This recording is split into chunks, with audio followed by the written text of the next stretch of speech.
আসসালামু আলাইকুম গাইস, আপনারা কই ভালো নেই? আমি ভালো আছি।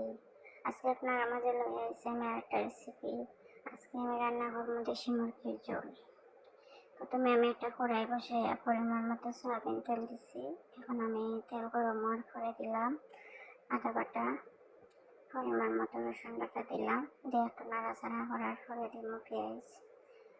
আমি এখানে কিছু পেঁয়াজ কাটা দিছি আর কিছু পেঁয়াজ দিছি ব্লেন্ডার করা।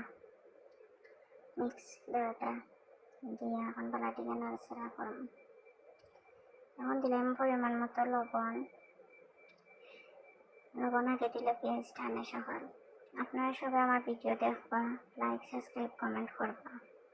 ভিডিও ভালো লাগলে বেল আইকন অন করে রাখবা যাতে পরবর্তী ভিডিও পাই। দেখুন এখানে আমি পরিমাণ মতো সব ধরনের মশলা রেডি করছি। গরম মশলা দিছি, তেজপাতা, দারচিনি, এলাচি, ধনিয়া গুঁড়া, জিরার গুঁড়া, পাঁচফোড়ন, মরিচের গুঁড়া, হলুদ গুঁড়া সব কিছু আমি একসাথে দিলাইছি। মশলা আমার কষানো শেষ হয়ে গেছে।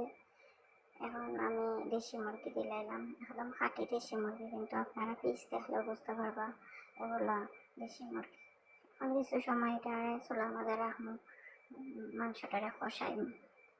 দেখুন আমি 15-20 মিনিট পরে আইছি, মাংসটা কষানো শেষ। এখন আমি একটু ঝোল দিলাইলাম, দিয়ে এটারে আবার ভালোভাবে রান্না করুন।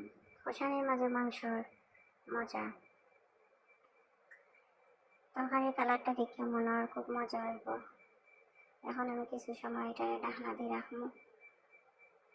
কিছু সময় পরে আমি আবার আইছি, দেখুন আমার তরকারি হয়ে গেছে।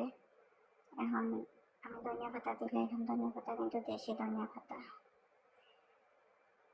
আপনারা ওরকম মুরগি রান্না করবা, আপনারা ভালো লাগবো, খাইবা, রান্না করিয়া টেস্ট করবা, দেখবা ও কোয়ালিটির রান্না কত ভালো লাগে।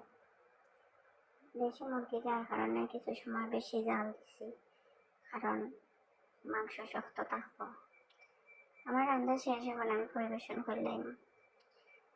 সব ভালো থাকুক, আমার ভিডিও দেখবা বেশি বেশি করি, আর পাশে থাকবা। আল্লাহ হাফিজ।